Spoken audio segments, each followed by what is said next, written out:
Okay, now we have there's a simple problem. You have a bar with a given moment of inertia, and it goes through one revolution from rest in 2 seconds. Okay? Under the influence of a constant torque, so we know that it has a constant angular acceleration, assuming, of course, that its moment of inertia doesn't change. If you divide the torque by the angular by the moment of inertia, you're dividing constant quantity by constant quantity, you're going to get a constant acceleration. Okay, well, if you have a constant acceleration, then let's just do the usual analysis. If you go 1 revolution in 2 seconds, well, 1 revolution is 2 pi radians, right? So you go 2 pi radians in 2 seconds, okay? That means your average omega is pi radians per second.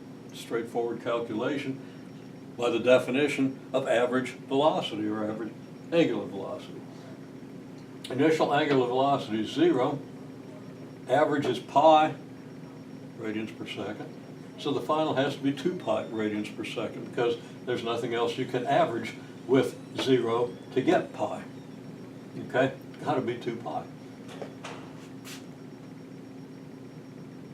So your angular acceleration is your change in angular velocity, which is from 0 to 2 pi radians per second. That is 2 pi radians per second. You divide that by the 2 seconds. Boy, that's a cyclic S. Still doesn't look that great, but okay, 2 seconds. Now it looks like a 5. It looks like 25. I should have left it. Anyhow, we get pi radians per second squared. Okay? And I observed we didn't have to start integrating a constant acceleration. We didn't have to go to big old equations of uniformly accelerated motion, which should be pretty easy to use by now. We didn't have to do any of that. We just had to reason this out by the definitions of average velocity, which we used to get this, and the linearity velocity, which we used to say, well, this has to be halfway between this and this, so this has to be this. Okay? And acceleration. Change in angular velocity divided by the change in the clock time. Okay? Didn't have to do anything fancy at all. Just direct reasoning using insights that you should have so that you understand what all this means. Okay. Now there's a little more to the question, but you know, that's the start.